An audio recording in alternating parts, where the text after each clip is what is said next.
मेरे साथ निकालो गलातियों की पुस्तक 5 अध्याय और उसका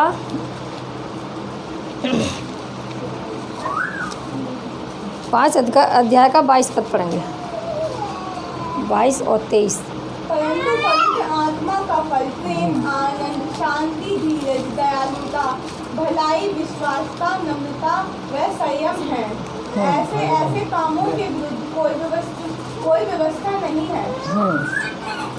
चलो इस वचन में जाने से पहले प्रार्थना करेंगे, आंखें बंद करेंगे।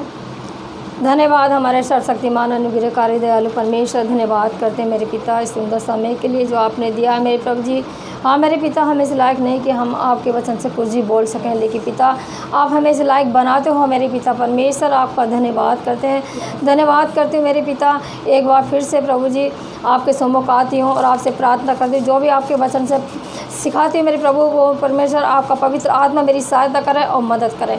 आपके वचन हमारे हृदय में बसे ताकि हम प्रभु आपके विरुद्ध पाप न करें और आत्मिक फलों के बारे द्वारा हम चलने पाएँ मेरे पिता, अपने जीवन को बिताने वाले बने प्रभु। आप हमारी सहायता करें और मदद करें मेरे प्रभु। प्रार्थना को सुन लिया, धन्यवाद करती, प्रार्थना को प्रभु यीशु मसीह के नाम मांगती हूँ, आमीन।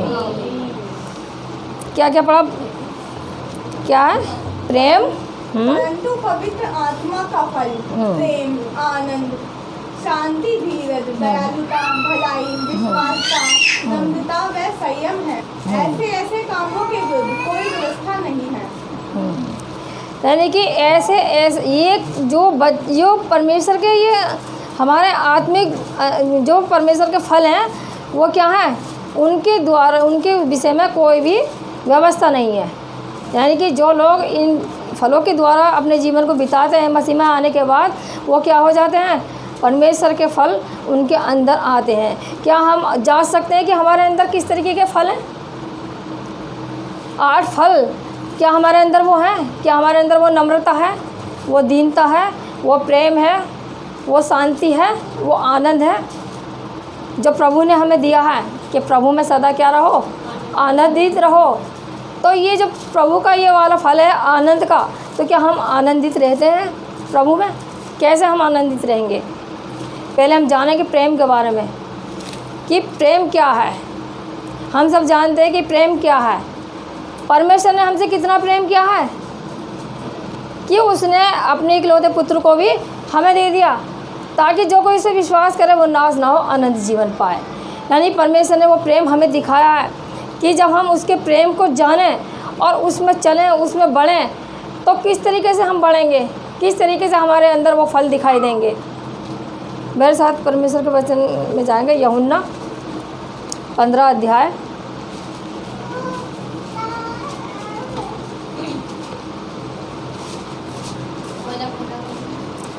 अभी बताएंगे, 15 अध्याय का पढ़ेंगे, 15 का 12। आज्ञा यह है कि जैसे मैंने तुमसे प्रेम किया है वैसे ही तुम भी एक दूसरे से प्रेम करो। हाँ, क्या परमेश्वर का वचन क्या सिखा रहा है कि मैंने तुमसे प्रेम किया है तो तुम भी एक दूसरे से प्रेम करो। क्या आज हम इस संसार में रह रहे हैं, क्या हम उस प्रेम को देख रहे हैं कि हम किस तरीके से प्रेम कर रहे हैं लोगों से? अभी थोड़ा सा देखो, अगर कोई किसी से झगड़ा हो जाए, चाहे वो हमारा सगा संबंधी क्यों ना है, तो थोड़ी सी हम इतना प्रेम से रहते आएंगे, लेकिन थोड़ी सी देर में, पल भर में क्या हो जाएगा, अगर उनमें झगड़ा हो जाएगा तो वो क्या हो जाएगा, एक दूसरे के क्या हो जाते हैं, बैरी बन जाते हैं। क्या वो प्रेम है कि हम प्रेम ना करके बैरी बन के? जबकि परमेश्वर का वचन सिखाता है कि तुम अपने अपराधियों को क्षमा करो तो मैं तुम्हारे अपराधों को क्षमा करूँगा।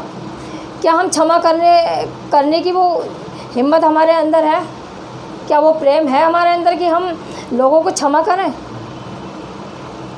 लेकिन वो प्रेम हमारे अंदर कहीं नहीं पाया जाता। दूसरा पढ़ेंगे हम, दूसरा फल कौन सा? आनंद, शांति, धीरज। बस आनंद। दूसरा फल क्या है? आनंद। परमेश्वर का वचन क्या कहता है कि प्रभु में सदा आनंदित रहो। क्या हम अपने घर में रह रहे हैं, अपने परिवार में रह रहे हैं, क्या हम झगड़ा और क्लेश करके रहें? क्या हम आनंद में जीवन जिए? कैसा हम जीवन जी रहे हैं? हम मसीह से प्रेम तो कर रहे हैं और प्रभु हमें सिखा रहा है कि तुम प्रभु में सदा आनंदित रहो। कैसे आनंद रहेंगे? अगर हमारे जीवन में जरा सी परेशानी आ जाती है तो हम क्या हो जाते हैं? चिंताओं में फंस जाते हैं, वो आनंद भूल जाते हैं हम। आनंद का मतलब क्या है? कि हम प्रभु की स्तुति गान हर समय करते रहें, उसके वचनों को और उसके प्रेम को हम अपने हृदय में हर समय याद करते रहें, हम उससे बात करते रहें हर समय, चलते फिरते उठते बैठते। परमेश्वर कहता है कि तुम चलते फिरते उठते बैठते मेरा नाम लो। अब ये ज़रूरी है कि हाँ क्या हम एक जगह बैठ के उसका नाम रखते रहें? नहीं, परमेश्वर ने कहा है कि चलते फिरते हर समय प्रभु का नाम लो।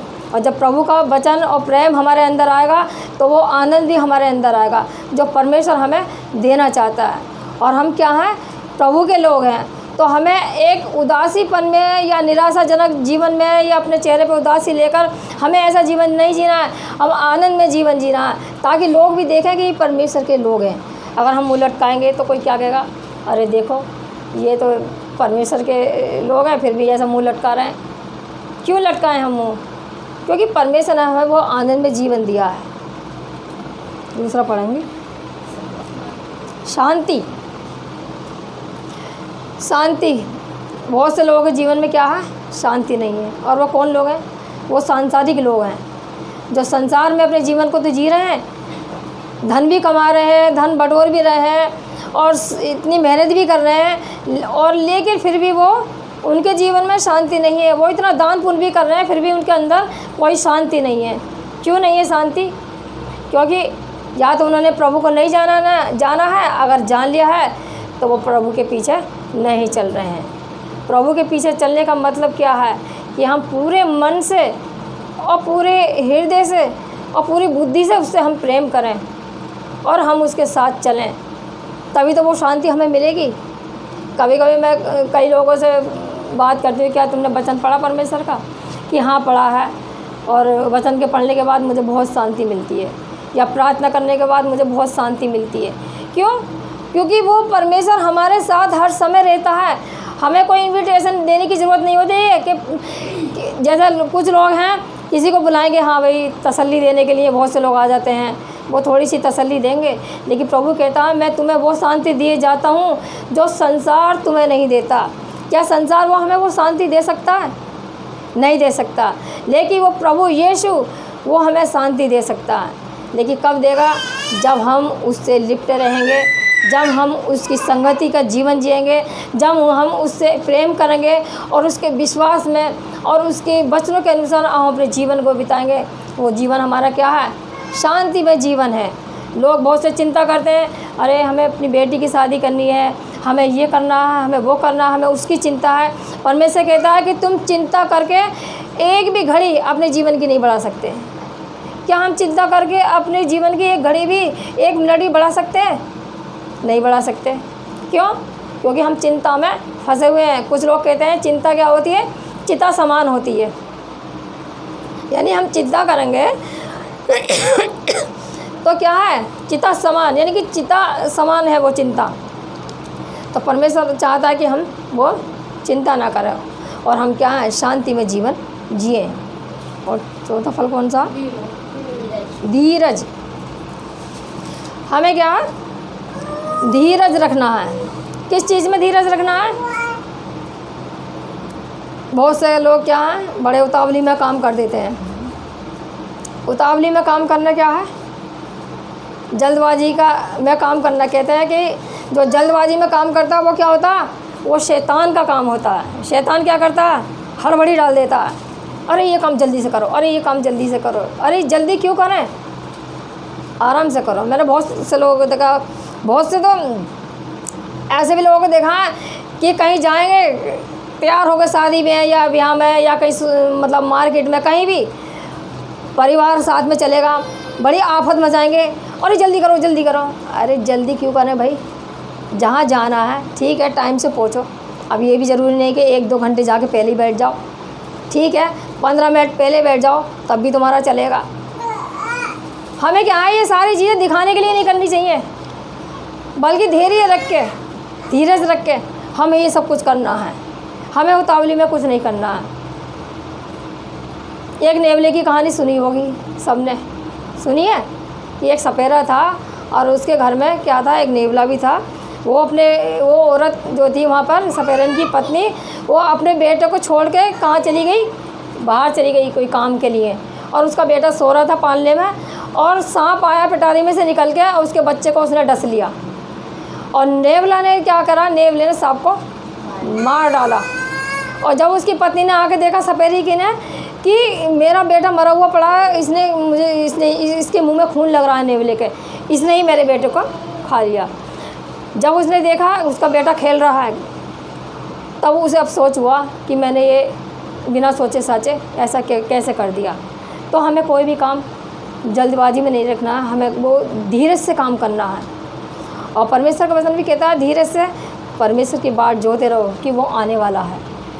एक और वचन पढ़ेंगे, फोर्थ में कौन सा, कृपा। कृपा, कृपा क्या है, यानी कि दूसरे के ऊपर दया दिखानी है, कृपा करनी है। क्या हम किसी के ऊपर ऐसी कृपा करते हैं? आज लोग क्या हैं, किसी के ऊपर भी कोई दया या कोई रहम नहीं करते। क्यों नहीं करते? क्योंकि वो परमेश्वर के वचन को जानते ही नहीं है। कैसे उनके अंदर ये फल होएगा कृपा का?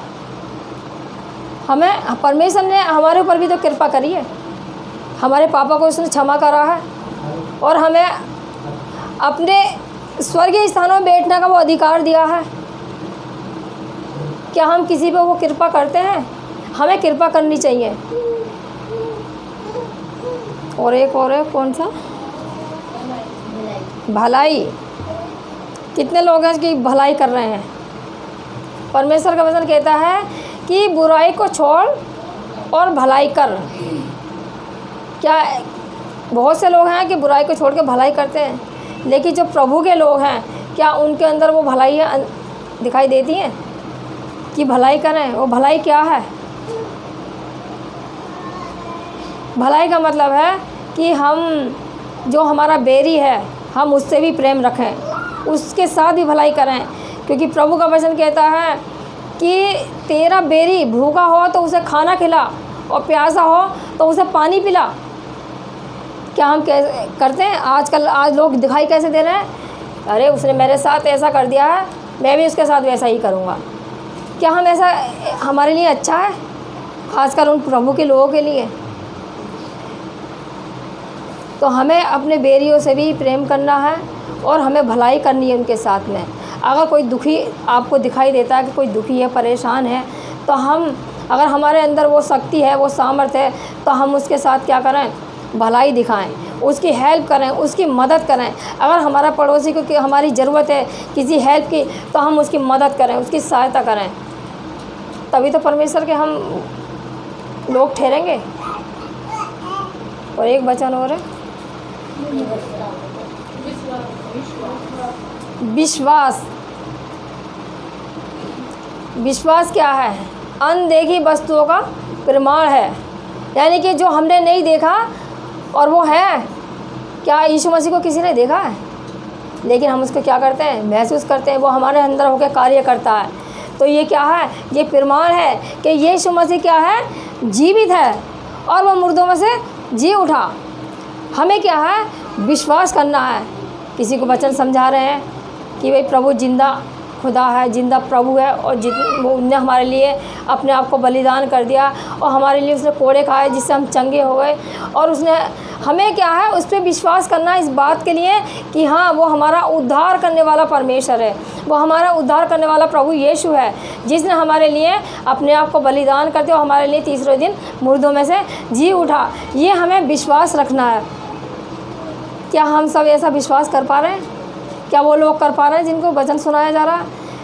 प्रभु में लोग आते हैं, बड़े आनंद के साथ आएंगे। जब उनके जीवन में कोई दुख है, परेशानियां हैं, ये आ जाएंगी तो क्या हो जाएगा? चले जाएंगे। उनका विश्वास क्या हो जाएगा? ठंडा हो जाएगा। हमें अपने विश्वास को ठंडा नहीं करना है, बल्कि अपने विश्वास को दिन प्रतिदिन बढ़ाना है। और कैसे बढ़ाएंगे हम अपने विश्वास को? जब हम उसकी संगति में रहेंगे, उसके प्रेम में बने रहेंगे और हम उस पर भरोसा रखेंगे, विश्वास रखेंगे। क्या हम सब ये कर पाते हैं? हम देखते हैं कुछ लोग आते हैं, आराधना में आते हैं चंगाई पाने के लिए, कुछ लोग प्रार्थना कराते हैं कि पास्टर जी प्रार्थना कर दो कि हमें ये दिक्कत हो गई है, यहाँ दर्द हो रहा है। पास्टर जी ने प्रार्थना कर दी, वो ठीक हो गए। अब वो क्या हो गया, फिर भूल गए, उनका विश्वास भी नहीं पता कहाँ चला गया, बस अपने कामों में, अपने उसमें परेशानी में गिर जाते हैं। लेकिन हमें अंत तक धीरज रखना है, अंत तक विश्वास रखना है परमेश्वर पे। बहुत से लोग विश्वास करते हैं, जब कहो कि क्या कहते मैं प्रार्थना करो, हाँ प्रार्थना कर रहे हैं और क्या कहते मैं डॉक्टर के यहाँ जाके दवाई भी ला रहे हैं हम। अरे भाई तुम विश्वास क्या कर रहे हो? और हमारा प्रभु क्या है? डॉक्टर का डॉक्टर और प्रभु का प्रभु है और वेदों का वेद है। वो चंगा करने वाला परमेश्वर है। क्या हम विश्वास कर रखेंगे तो वो चंगाई ना देगा हमें? चंगाई ज़रूर देगा वो हमें। बस हमें क्या है, विश्वास रखना है और उसमें हमें बढ़ना है। परमेश्वर चाहता है कि हम विश्वास में क्या हो जाए, मजबूत हो जाएं। लेकिन मजबूत कैसे बनेंगे? ये विश्वास का जो फल है तो कैसे मजबूत बनेंगे?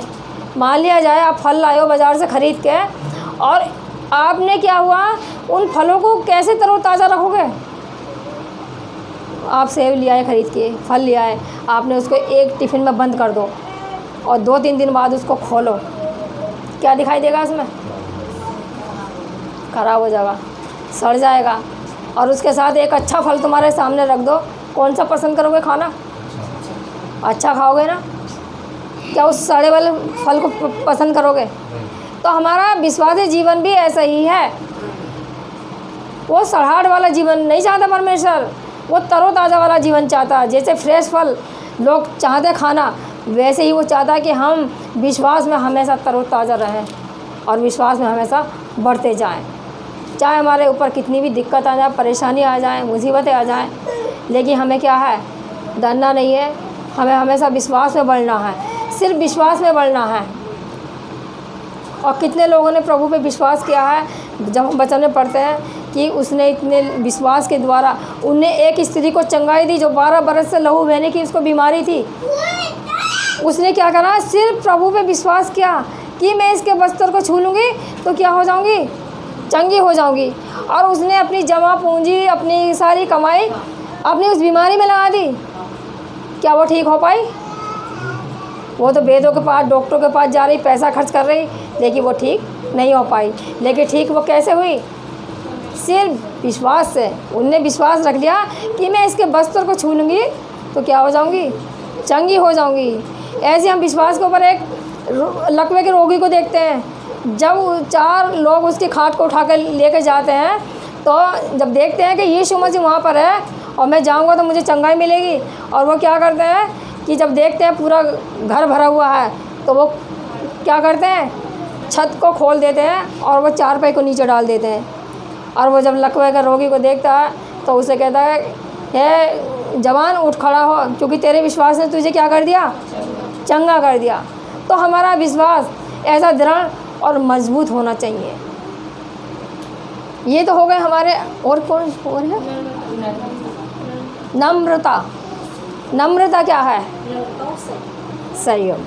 नम्रता क्या है? यानी हमको बड़ा नम्र बनना है। बहुत से लोग क्या होते हैं, नम्रता नहीं दिखाते। क्यों नहीं दिखाते? क्योंकि हमें नम्रता हमें ज़रूर दिखानी चाहिए। वो क्यों दिखानी चाहिए? क्योंकि हम प्रभु के लोग हैं। परमेश्वर हमें हमारे जीवन में ये फल देखना चाहता है कि नम्रता वाला। हम दूसरा हमारे सामने है, अगर वो गुस्से में हमें कुछ कह रहा है तो हमें भी अपने आप में गुस्सा नहीं होना चाहिए, गुस्सा नहीं दिखाना चाहिए, बल्कि हमें क्या बनना चाहिए, नम्र बनना चाहिए। क्योंकि वचन में लिखा है कि यीशु मसीह जो है वो किसी की मतलब कोई से गाली देता है तो वो गाली सुनकर किसी को गाली नहीं देता। अगर उसके गाल पे एक थप्पड़ मारता, वो कहता मेरे गाल पे मतलब कोई तुम्हारे गाल पे एक थप्पड़ मारे तो दूसरा भी तुम उसकी तरफ कर दो। वो नम्रता हमारे अंदर होनी चाहिए। आज हम देख रहे हैं कि परिवार में ना मेल है, ना मिलाप है, ना नम्रता है, ना दीनता है। क्या है? क्यों नहीं है उनके अंदर? क्योंकि वो कहीं ना कहीं अपने अहंकार में जी रहे हैं। कैसे अहंकार में जी रहे हैं? क्योंकि उन्हें अच्छा खाने को मिल रहा है, अच्छा पहनने को मिल रहा है, अच्छा ओढ़ने को मिल रहा है, तो वो क्यों परमेश्वर के में नम्र बनेंगे। लेकिन परमेश्वर चाहता है कि हम इस सारी पुरानी बातों को भूल कर हम नए सिरे से अपने जीवन को में चलें। क्योंकि जब उसमें पढ़ते हैं कुरिन्थियों में कि मसीह जीवन क्या है, मसीह जीवन क्या है, वो जीवन है जो परमेश्वर ने हमें दिया है। और परमेश्वर का वचन कहता है कि पुरानी बातें बीत गई हैं और वो सब क्या हो गई हैं, वो सब नहीं हो गई है। पहले हम क्या दिखाते थे, हम गुस्सा दिखाते थे, हम कोई नम्रता हमारे अंदर नहीं है। लेकिन आज क्या है, वो नम्रता, वो दीनता, वो संयम, वो प्रेम, वो आनंद हमारे जीवन में है। हमें इन फलों को अपने अंदर बसाना है, बसने देना है, ये हमारे हाथ में है। परमेश्वर ने हमें वो वचन दे दिया है और इसको संभाल के रखना हमारा काम है कि हम कैसे इस वचन के अनुसार चलें। तो हमें नम्र बन के रहना है। और मैं देखती हूँ बहुत से लोग बड़े गुस्से में आ जाएंगे, अगर उनके हाथ से कोई चीज़ छूट जाएगी ना तब पटका पटकी करेंगे उसके कई बार। अरे क्यों कर रहे हो वही पटका पटकी, किसी निर्जीव चीज़ पे तुम पटका पटकी कर रहे हो, क्यों कर रहे हो। मान लो अब मैं कपड़े उतार रही धुले हुए और मेरे हाथ से कपड़ा गिर गया, क्या मैं इसको फाड़ दूँगी? है, उसको नहीं फाड़ूंगी ना, उसको उठा के आराम से तय बना के रखूँगी। और बहुत से लोग हैं मुँह से पता नहीं क्या क्या बड़बड़ा देंगे। वो ये नहीं देखेंगे कि भाई मुँह से, जिस मुँह से हम प्रार्थना कर रहे हैं और उसी मुँह से तुम बड़बड़ा रहे हो, उल्टी सीधी बातें बोल रहे हो, क्यों? क्या ये सही है? हमारे अंदर फिर कहाँ रही नम्रता? यानी परमेश्वर ने ये वचन दिया है, ये हमें 8 फल दिए हैं, आत्मा के 8 फल हैं, ये हमें दिए हैं। क्यों दिए हैं? कि हम नम्र बने। 8 है पवित्र आत्मा के वो हैं। और लास्ट का क्या है? संयम। संयम रखना बहुत ज़रूरी है। हमें संयम रखना है हर बात में। संयम रखेंगे तभी हम सही चलेंगे, क्योंकि परमेश्वर हमसे संयम रखने के लिए कहता है कि हम संयम रखें और उसके वचन के अनुसार हम अपने जीवन को जिएं। संयम कैसे रखेंगे कि अगर मान लो हमें किसी जॉब की ज़रूरत है तो हम क्या करेंगे? क्या हम एकदम से निकल के चले जाएँ जी हमें जॉब दे दो मिल जाएगी? लेकिन हम उसके लिए पहले क्या करेंगे? संयम रखें, प्रार्थना करेंगे परमेश्वर से कि प्रभु मैं तेरे सम्मुख आता हूँ, मुझे ये परेशानी है या ये मुझे जॉब चाहिए तो तू मुझे दे। तो परमेश्वर देता है।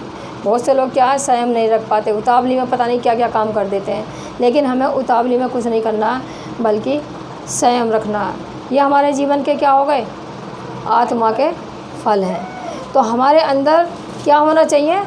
नम्रता, दीनता, प्रेम, संयम, धीरज, कृपा, भलाई, ये सब कुछ हमारे अंदर होना चाहिए। क्या हम जितने यहाँ पर बैठे हैं हमारे अंदर सारी बातें हैं? हम मानते हैं कि सारी बातों में सिद्ध नहीं हो सकते, लेकिन हम कोशिश कर सकते हैं, हम वचन के अनुसार चल सकते हैं। प्रार्थना करते हैं ना कि प्रभु तेरे वचन के अनुसार हम चलें। तो हमें ये आत्मा के फलों को अपने जीवन में बसाना है। और आत्मा के फलों को लाना क्या है? चलो पढ़ेंगे यूहन्ना 15 अध्याय का पहले पद पढ़ेंगे। सच्ची दाखलता मैं हूँ और मेरा पिता किसान है। प्रत्येक डाली जो मुझ में है और नहीं फलती उसे वह काट डालता है, और प्रत्येक डाली जो फलती है उसे वह छांटता है। बस, यानी कि सच्ची दाखलता कौन है? प्रभु यीशु मसीह। और हम क्या हैं? डालियां हैं। और प्रभु का वचन कहता है कि जो डाली मुझ में है नहीं फलती उसको क्या करता है? छांट डालता, काट डालता है। और आगे भी तुम इसमें पढ़ोगे कि डाली को लोग क्या करते हैं? जो डाली काट दी जाती है और सूख जाती है तो उसका क्या होता है? लोग आग में जला देते हैं, उसका कोई काम नहीं होता। अब यहाँ जितने भी कलीसिया में बैठते हैं हम सब क्या हैं? डालियाँ हैं। क्या हम मुरझाए हुए हैं? कलीसिया में लोग क्या हैं? आते हैं, पता नहीं कौन, कुछ लोग ऐसे हैं मैं इस कलीसिया की बात नहीं कर रही हूँ, और की भी बात कर रही हूँ। कुछ लोग आते हैं लेकिन क्या है वो उससे नहीं आते कि वचन को हम सुनने जा रहे हैं, फॉर्मेलिटी निभाने कि हाँ भाई हम कलीसिया में आ गए हैं। सबको पता है कि हम भी लगातार आ रहे हैं, लेकिन लगातार कुछ लोग ऐसे हैं कि वो घर पे बैठे बैठे ही वो कर रहे। क्या हमें ये सही है? परमेश्वर ने कितने दिन काम किया? 6 दिन काम किया, 7वें दिन विश्राम किया। और वो क्या है? आराधना का दिन है। ये हमारी आराधना का समय है, परमेश्वर की संगति का समय है, दिन है। हमें क्या है? निरंतर बढ़ते जाना है। और आगे तीसरा पद पढ़ेंगे। तुम उस वचन के कारण जो मैंने तुमसे कहा है शुद्ध हो चुके हो। मुझ में बने रहो और मैं तुम्हें जैसे डाली यदि दाखलता में बनी ना रहे तो अपने आप से ही नहीं फल सकती, वैसे ही तुम भी यदि मुझ में बने न रहो तो नहीं फल सकते। हाँ, यानी परमेश्वर कहता है कि तुम मुझ में ना बने रहो तो अपने आप से नहीं फल सकता। आज का जो वचन हम यहाँ सब बैठे हुए सुन रहे हैं, क्या जो लोग घर पे बैठे हैं उनको पता है क्या सिखाया जा रहा है या क्या बताया जा रहा है? क्यों? शायद वो सारी बातें उनके अंदर हो, ये भी हो सकता है कि हम सीख लिए, अब हम आगे सीख के क्या करेंगे या आगे जाके क्या करेंगे। तो परमेश्वर कहता है कि जो डाली मुझ में है नहीं फलती उसे छांटता है। और हमें क्या करना है? हमें सूखना नहीं है, बल्कि हमें परमेश्वर के वचन में क्या है? बढ़ते जाना है। और परमेश्वर चाहता है कि हम निरंतर उसके प्रेम में, उसके विश्वास में और उसकी संगति में हमेशा बने रहें। प्रभु इस वचन पर आशीष दे।